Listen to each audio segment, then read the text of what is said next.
सध्या आरक्षण प्रश्नी राज्यातील राजकारण चांगलंच तापलंय आणि अशातच आता वंचित बहुजन आघाडी 25 जुलैपासून आरक्षण बचाव यात्रा काढणार आहे। मुंबईतल्या चैत्यभूमीवरून यात्रेला सुरुवात करण्यात येणार असल्याची घोषणा प्रकाश आंबेडकरांनी केली आहे।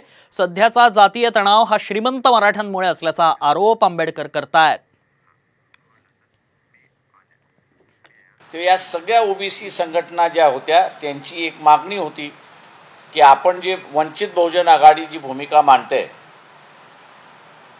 ती गावोगाव गेली पाहिजे आणि म्हणून पक्षाच्या वतीने आम्ही असं ठरवलं की या सामाजिक संघटनांना घेऊन 25 तारखेला दादर चैत्यभूमी इथून सुरुवात करायची। दरम्यान आंबेडकरांच्या 3 प्रमुख मागण्या काय आहेत पाहूयात। आरक्षणाबाबत महायुतीच्या घटक पक्षांनी भूमिका घ्यावी। एससी आणि एसटी विद्यार्थ्यांची शिष्यवृत्ती दुप्पट करा।